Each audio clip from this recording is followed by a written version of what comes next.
Okay, good morning. I want to welcome everybody to the special called meeting of the Agency Operations Committee. I'd like to remind everybody that this meeting is being broadcast via the internet, so prepare accordingly. The committee is going to go into recess in a closed session pursuant to Section 551.071 of the Texas Government Code for consultation with legal counsel to seek and receive legal advice on today's agenda. The time is 9:07 a.m. and we'll reconvene into open session at the conclusion of the executive session. Thank you. Committee is going to reconvene into open session. Time is 9:20. Mark Pale, Internal Auditor, will present the internal audit report and inquiry into the Be On Time loan funding at the Texas Higher Education Coordinating Board. Mark, welcome. Thank you, Mr. Chairman, members. I would like to present to you this morning the results of our final audit report on an inquiry into Be On Time loan funding at the Texas Higher Education Coordinating Board. Just as a quick matter of background, a couple years ago, we developed a report rating system to assist members of the committee and the board in being able to understand the significance of the issues that we were reporting upon. So we actually are classifying this as a Category 3 report, and that is a report that is considered to possess the issues are significant. There's financial and reputational risk at stake, and really want to direct executive management and board attention to the issues that are in the report and have a dialogue about those. The report that you have before you contains 6 issues, and what I thought I would do, a lot of these issues are connected.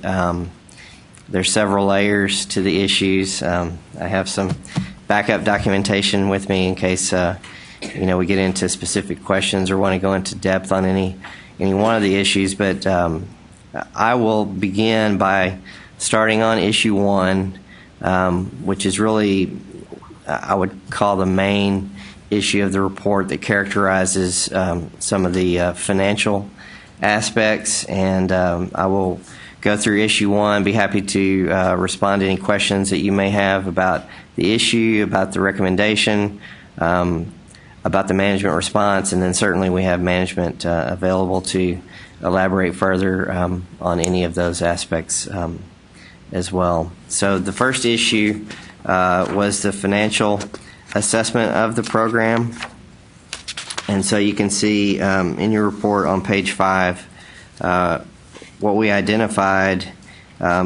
It's really page 5 and then exhibit number 1A and 1B at the back of the report. The assessment was that $9.5 million worth of funding that Be On Time general revenue funding that should have been available to support the loans within the program was not available for a number of reasons. And as a result of that, the loans were funded out of tuition set-aside funding for Be On Time loans, and there was nothing in statute that prohibited the use of the tuition set-asides to make up the difference of this $9.5 million.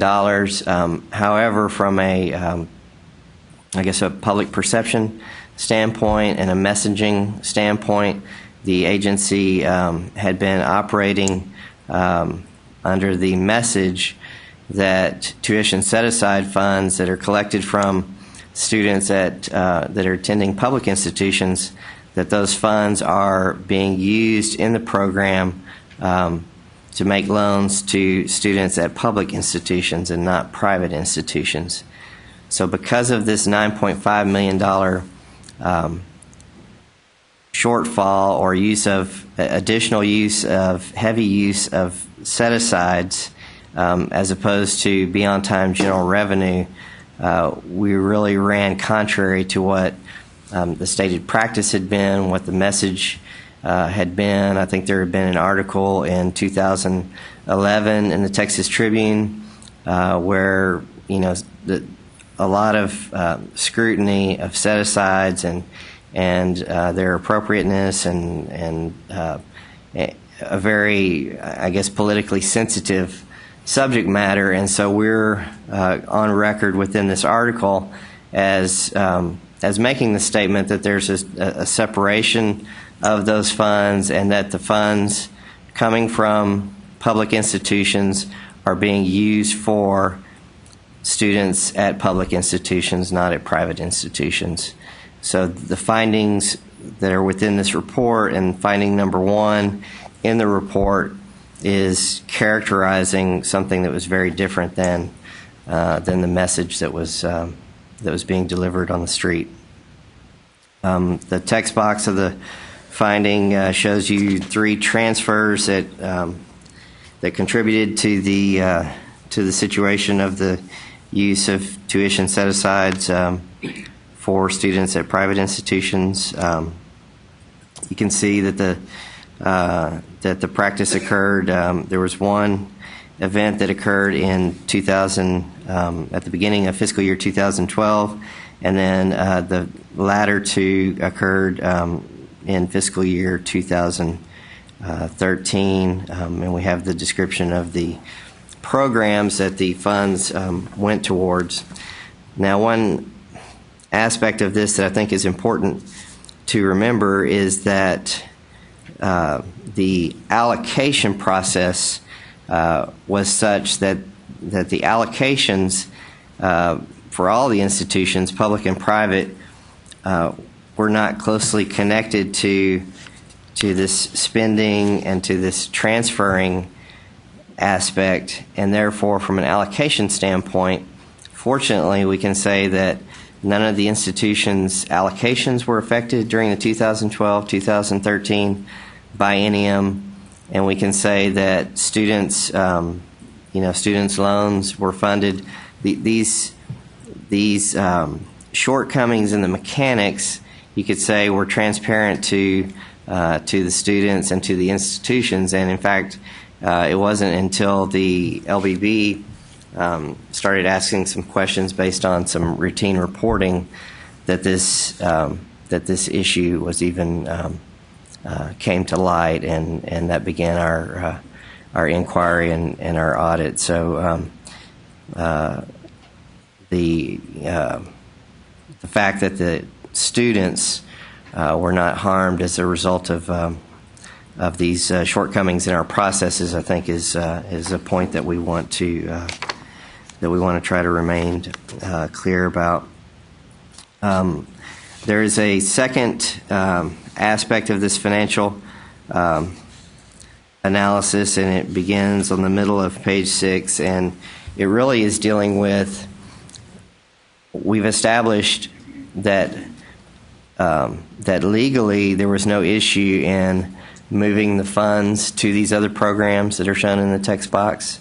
But there was some specific language in the 2012-2013 biennium that was contained in the riders to the Appropriations Act. And the language spoke to a minimum amount of beyond-time general revenue being allocated to the programs for each of those 2 years of the biennium.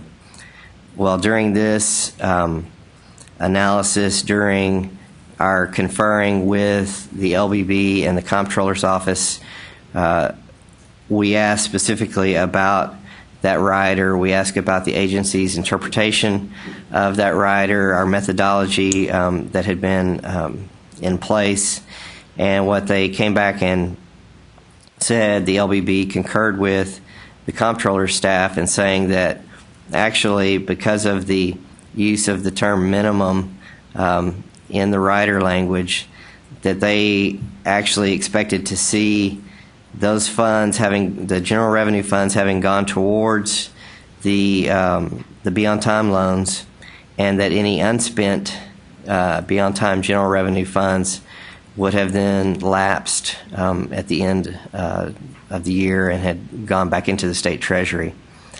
As a result of that, we went back and looked at the lapse aspect of it. So you have $9.5 million was the first side of this, and that is the amount that we would need to make the public institution pot of money, the tuition set-aside money.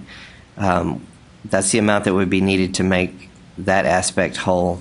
Now when you look at the general revenue dimension and this interpretation from LEB and Comptroller, we did an analysis of how many dollars should have remained in those accounts if they weren't used for the loans, and would therefore have lapsed at the end of each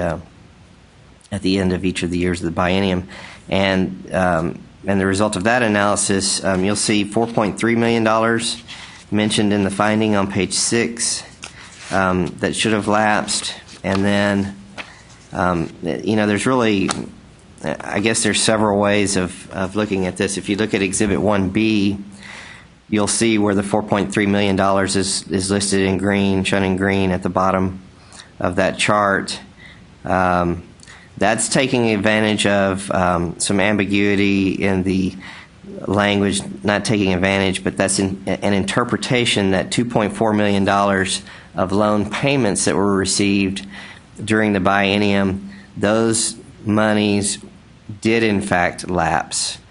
If we're given credit for those dollars of loan repayments that lapsed, then you can go from an overall projected lapse of $6.7 million in Beyond Time to the $4.3 million that's referenced in the report.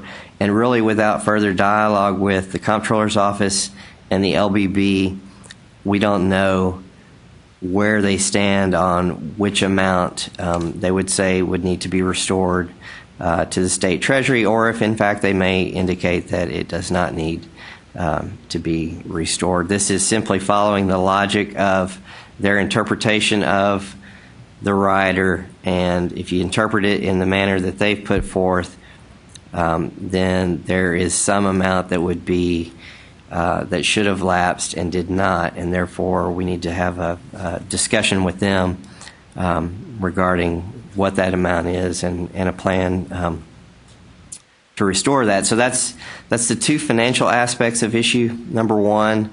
You've got the restoration of the tuition set-aside money, $9.5 million to public institutions to make that pot of money whole again, and then you have this this restoration of funds to the state treasury, general revenue funds that could range from $4.3 million for Beyond Time to $6.7 million, depending on how the comptroller and LBB might interpret the analysis of this.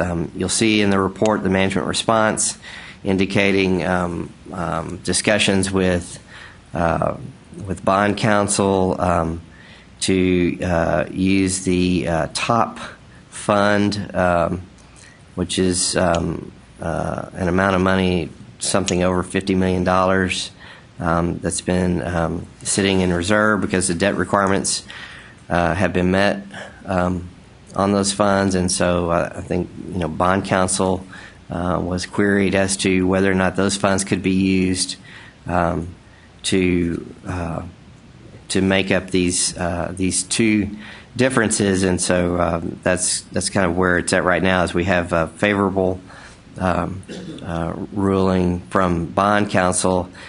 The rest of the discussion would then remain with the LBB and the comptroller staff as to the mechanics of executing that and as to the amount certain for general revenue lapse, showing them our analysis and settling on an amount. That is my overview of the first issue of the audit report. I'll be happy to respond to questions at this time. Questions for Mark on the first item,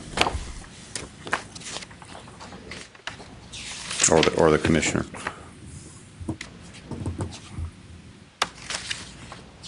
If no one else, I've got a couple of questions. So, and I think this is probably for the commissioner. When are we anticipating getting some kind of a resolve or answer related to the comptroller LBB to the lapse amount to Treasury? We have been in regular communication with both offices with the idea of getting a response as quickly as possible. There hasn't been, but there hasn't been any. There hasn't been a response as quickly as we would like to have had. Linda Battles and I are meeting with the head of LBB, Ursula Parks, this afternoon at 4:30 to talk about this very issue. And we hope that might move things along. So we'll need to meet with LBB and comptroller independently and get independent answers from each of them. Is that true? Well, I think today we'll get a sense of whether the controller's office and LBB are in agreement, or if there's some ambiguity in their positions. We'll decide what step we need to take next. Harold, you have a comment?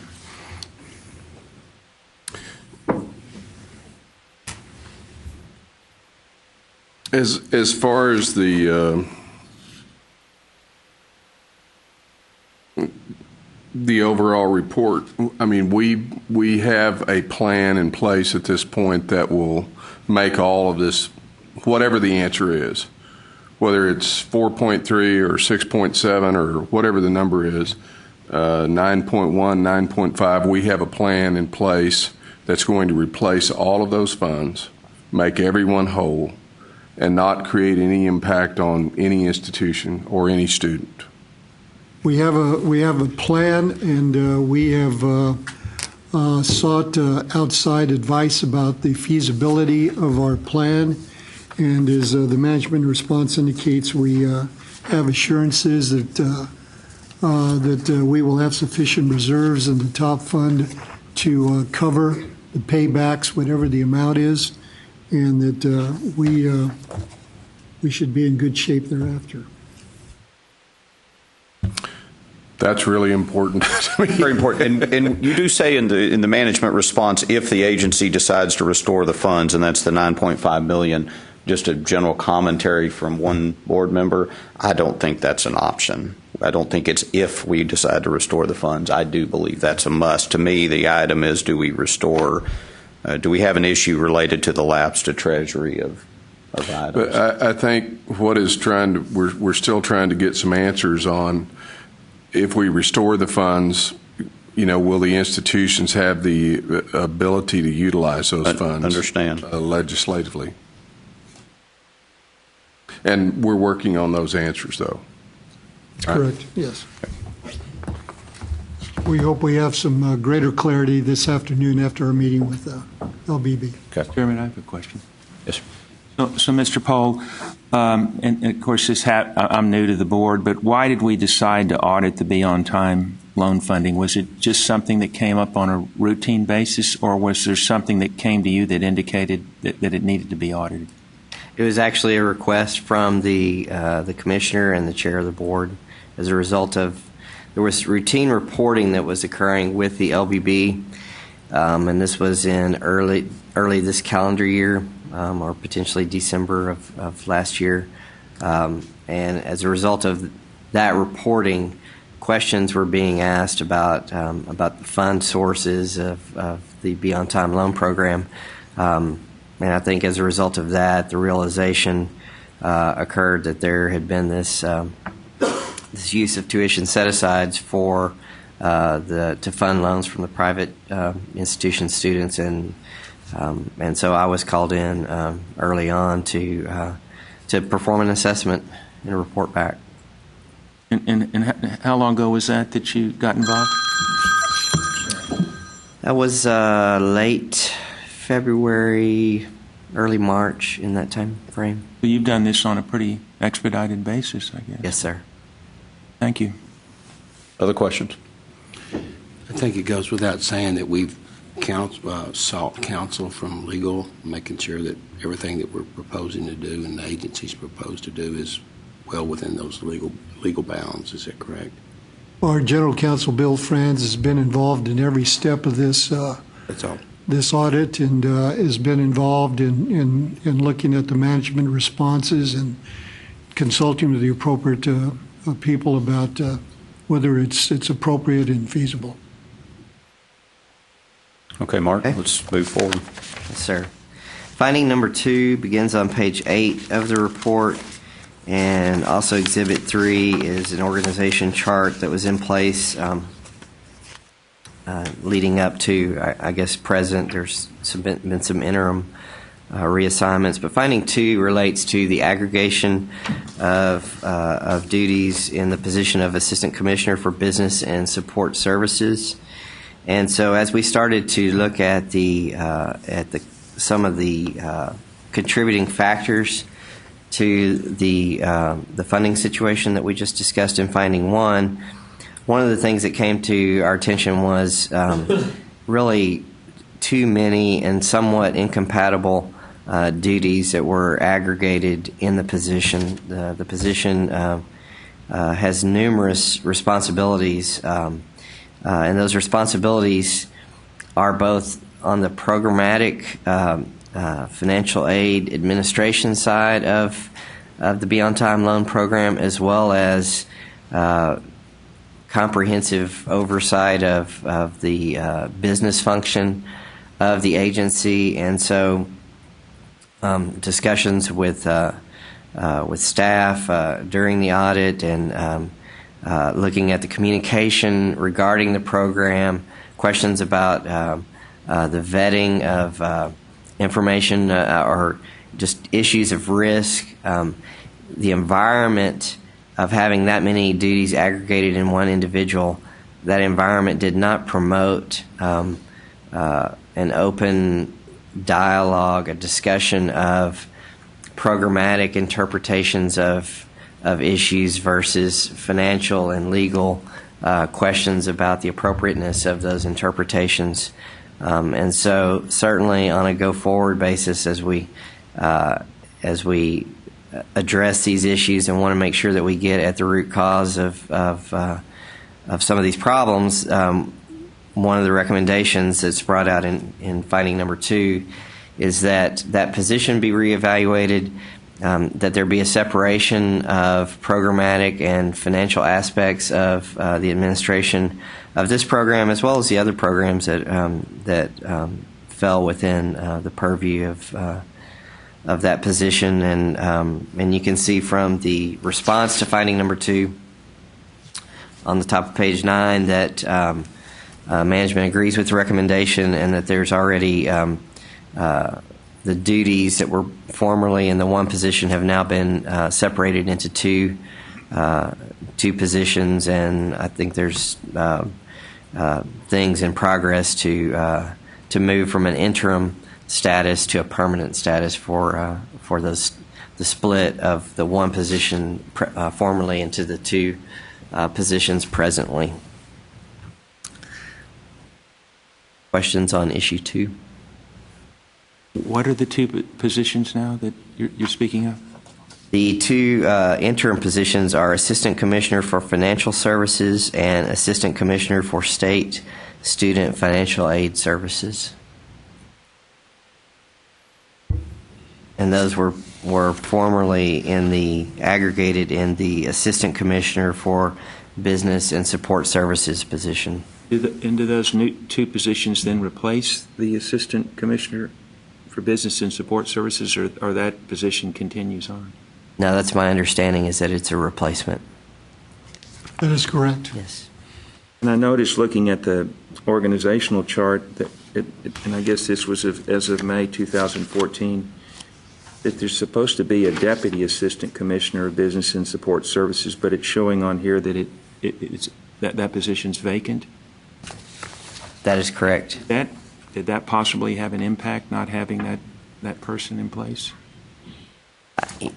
Certainly, it had an impact. To what extent it impacted? I think there were undoubtedly duties that were entrusted in that now vacant position that had been spread amongst other staff, and I think it's natural to assume that many of those duties were went upstream to the assistant commissioner position. Some of those duties were handed off to other staff in that organizational structure, but to the extent that a position that was already heavily laden with duties and responsibilities, with the vacant position, certainly additional duties went to the position that was already loaded and really needed review even before that vacancy would be my response. Thank you. Other questions? Arturo? Just a clarification, Mr. Steen. The vacancy in that position that you are referring to, the Deputy Assistant Commissioner, occurred in the subsequent fiscal year. So the underestimation of the funds or overestimation of the funds available for Be On Time was... So there was a person in that Right, position right. when this Right. happened? Right, so this did not occur till later on. Okay. Okay, Mark? Okay. The third issue is related to communication and really risk management, and it gets back to some of my earlier remarks. And I was talking about the intersection or interconnection of many of these issues. There was certainly the thought or the belief by certain members of the senior leadership team that there was a separation of funding, that the tuition set-asides were being reserved or restricted to be able to fund the Be On Time loans for students attending public institutions. As this issue came out and questions began to be asked, and a further understanding of the mechanics of the program crystallized, I think you could see an expectation gap or a very sizable difference between what was thought to have been occurring versus the actual methodology that was being used, and the use of that methodology within Helms, which is discussed in finding number 4. It was not understood at the highest levels of this organization. Some of the, I guess, the way that Helms had been configured and the approach to managing the funds, given that configuration, those issues had never been vetted up in the organization, and you could see then from the articles like in the Texas Tribune and from just the belief that was held that there was one level of thinking about how things were working, and then the actual mechanics of how those things were working was something that was very different. And so there's a recommendation in here really directed at the agency looking at defining risk to be able to really incorporate it or try to build within the culture a better shared definition of risk, a better mechanisms to communicate about risks within the agency, and to manage those risks. This also relates from a communication standpoint back to the prior issue, and not having too many duties or responsibilities aggregated in the one position. So there's a lot of tie-in on this, but this one is mainly aimed at risk management practices, communication practices as it relates to risk management, so that messages and the understanding that's being put forth to our external stakeholders is consistent with what our operating practices are within the agency. The management response, as you see, management agrees with the recommendation and is looking at other sources of risk definition. I know I've been conferring with our general counsel and on some common risk definitions that are out there that cover both public and private sector organizations. I mean, there's lots and lots of material that we can tie into, as well as practices that other state agencies or universities are successfully employing regarding risk management. Questions, comments?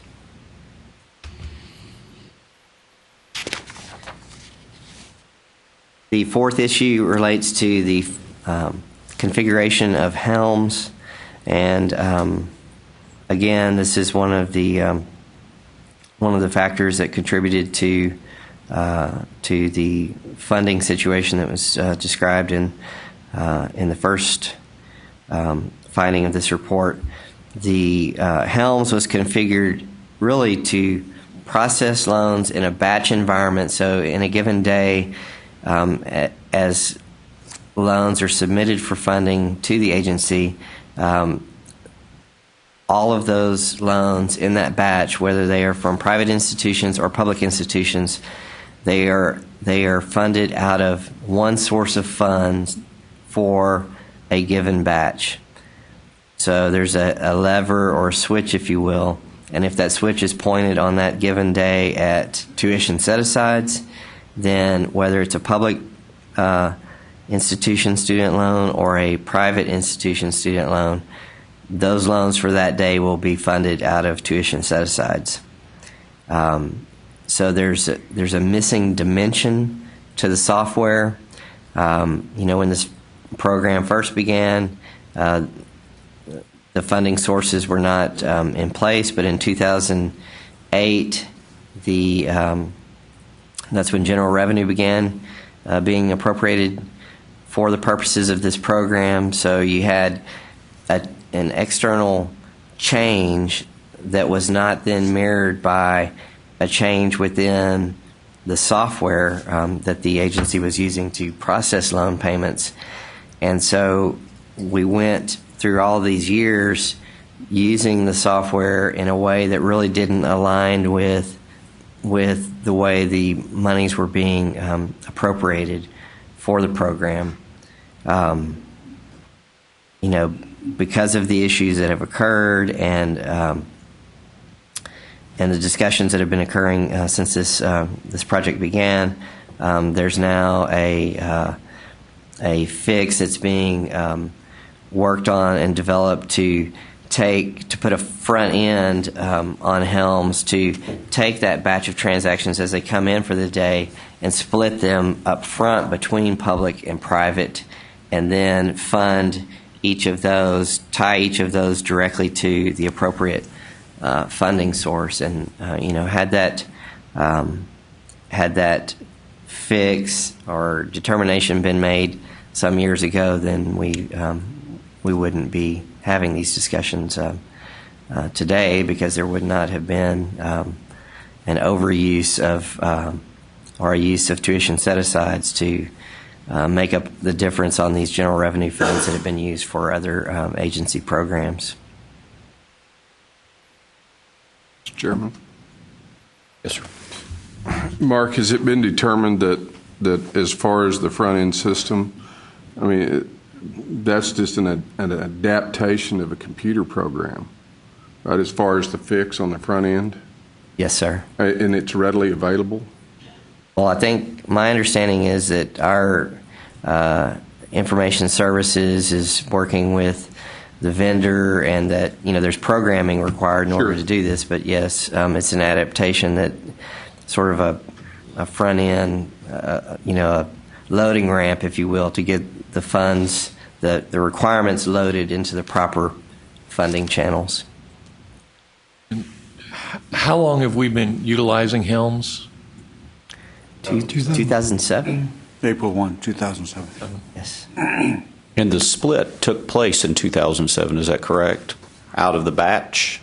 From a batch to two separate? 2008. 2008, okay. So With the 6 fiscal years. year 2008. Okay. Right. So, Mark, out of everything we're talking about today, really this is it.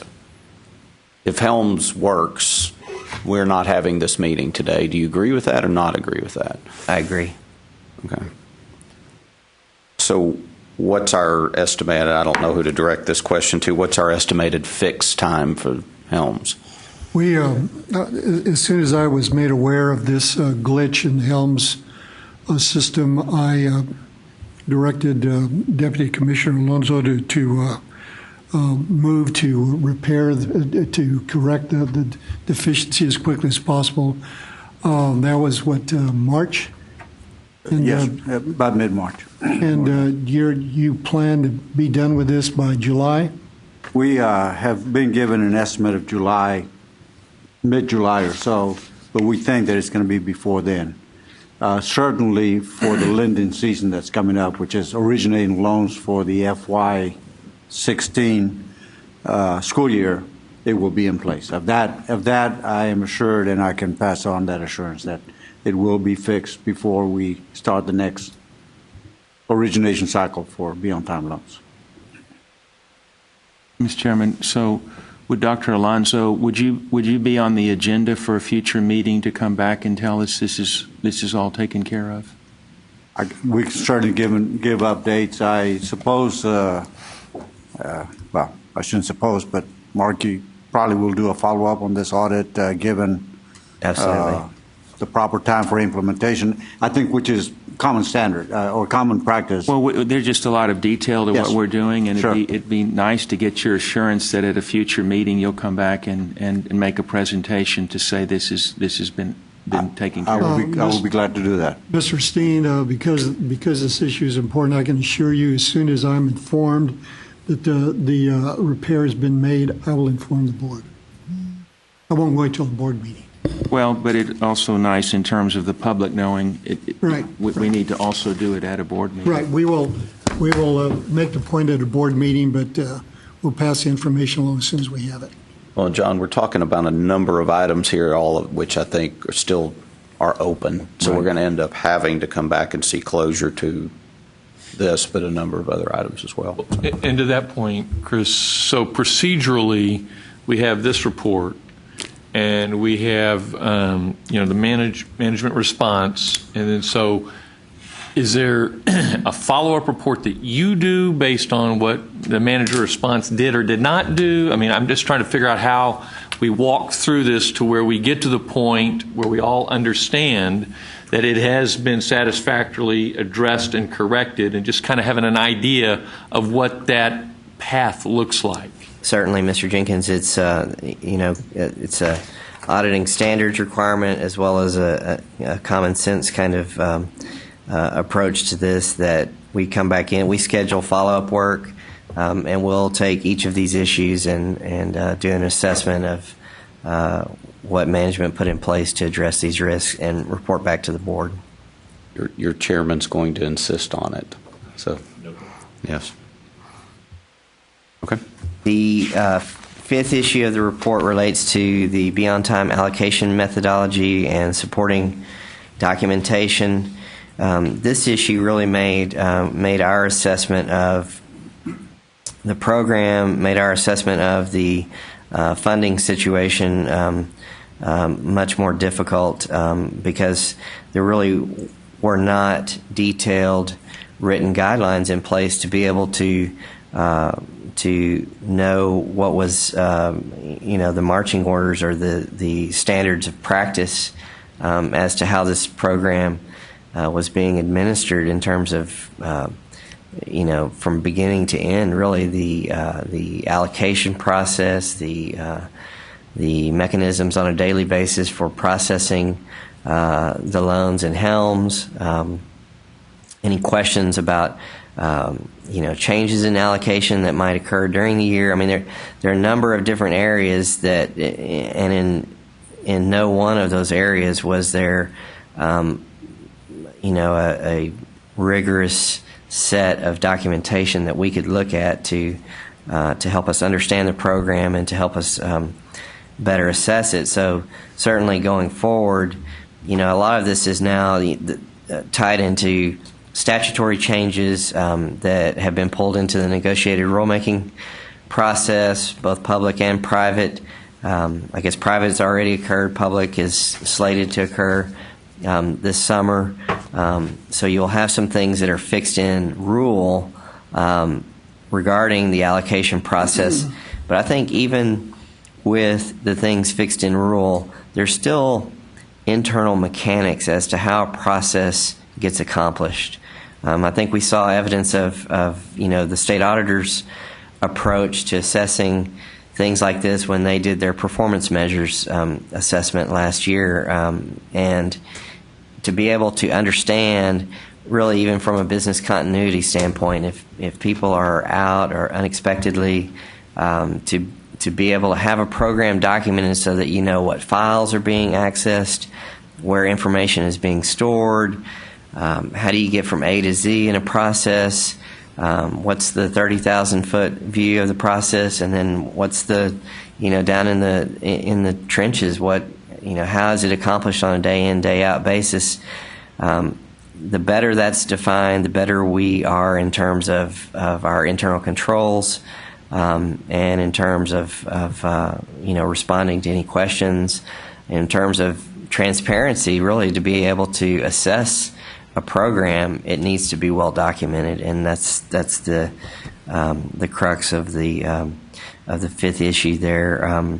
There's also reference to some prior audit work that had been performed in this area, both by internal audit and by the state auditor's office. And it really relates to one aspect of this, and that is determining whether or not institutions are submitting tuition set-aside funds appropriately to this agency as required by statute. And the agency took steps in the right direction towards a fix on this issue. When we went in and looked at it, there was one aspect of it or one piece of it that still needed to be addressed or improved upon, and that is making sure that with the current process, when you're trying to verify that institutions have submitted tuition set-asides, the current process starts with the list being any institution that has submitted funds. We want to see that list expanded to be the list of all institutions that could possibly be required to submit funds. So even if you have zero balance institutions, we need to be verifying or confirming that it was appropriate that those institutions did not remit funds. And the state auditor's report had named a particular institution a few years back that had not remitted funds, and so if our process remained unchanged, we could fall into the same trap. If you start with the plus balance institutions, you may be missing then an institution that simply fails to remit those funds, and so the management response addresses both aspects of this finding: the need for written, detailed guidelines for program administration, as well as the tweak or the adjustment to this confirmation process to make sure that all institutions, that we're confirming with all institutions that they have remitted funds appropriately. Questions? Okay, Mark. The last finding in our audit report, issue 6 on page 11, relates to budget transfers in the agency. If you go back to the first issue that we discussed earlier, we talked about the 3 budget transfers that had contributed to the overextension of the tuition set-aside funds. And so we took a look at the budget transfer process to see the authorizations, to look at the supporting documentation, and really to just look at the guidance that's available to staff and to management regarding how does a budget transfer occur, what's required, what do the different approval levels mean, and we can see a definite opportunity for improvement in there is a budget transfer policy, but it's very nonspecific. It does not talk about types of supporting documentation that are required to substantiate a transfer. It does not give any indication of what the different approval levels in the authorization process, what do they mean? And so, an expansion of this had a rigorous budget transfer set of guidelines been in place and been followed going back some years, the substantiation of whether or not general revenue was available to be transferred to those other programs could have been called into question at that time. But in the absence of a good, solid policy, the transfers were made, with much less documentation and no real definition of the varying levels of approval that occurred.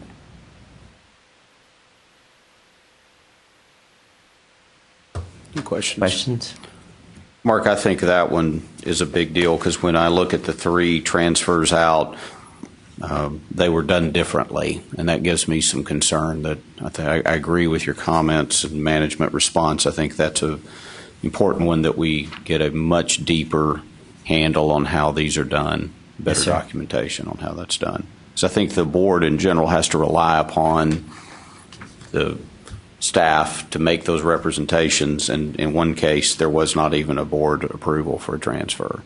Certainly, and it needs to be clear what the assertions are about each transfer and then what documentation is available to support those assertions.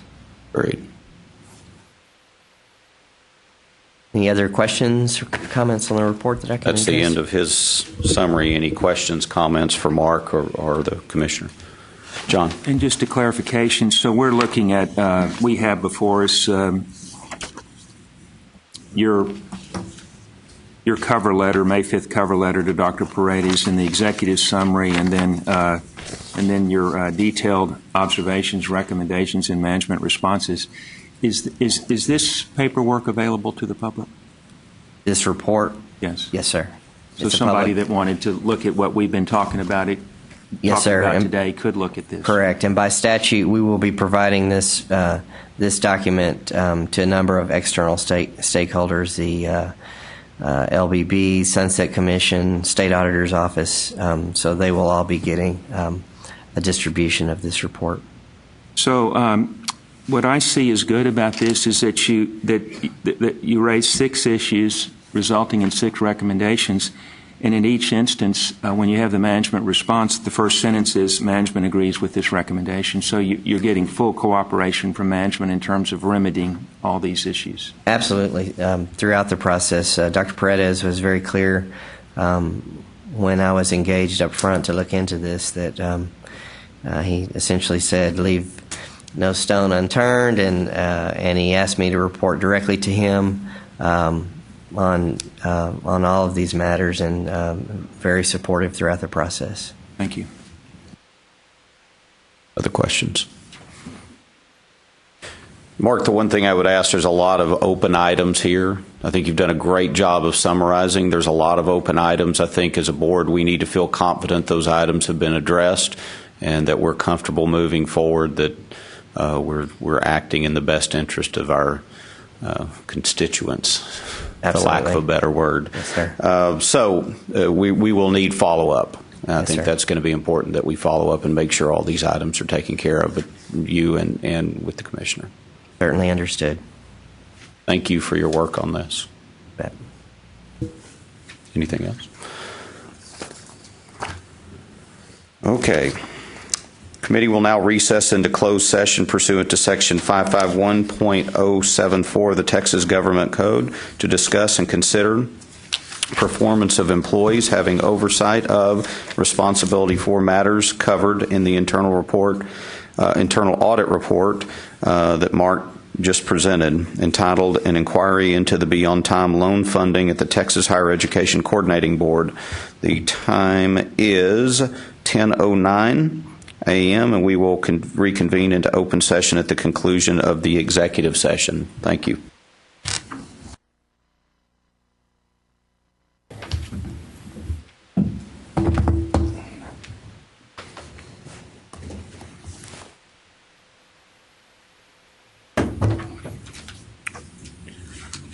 The committee is reconvening into open session. The time is 11:16. This concludes the special called Agency Operations Committee meeting. Do I have a motion to adjourn? Second? Make a Comments? comment? Yes, sir. I just wanted to thank Mr. Pohl for outstanding work on this audit. And you were helped by Ms. Ahmad? Is she here today? Would you pass along to her our appreciation for her good work on this? Thank you. I have a motion, a second. Any other comments? All in favor? We are adjourned. Thank you.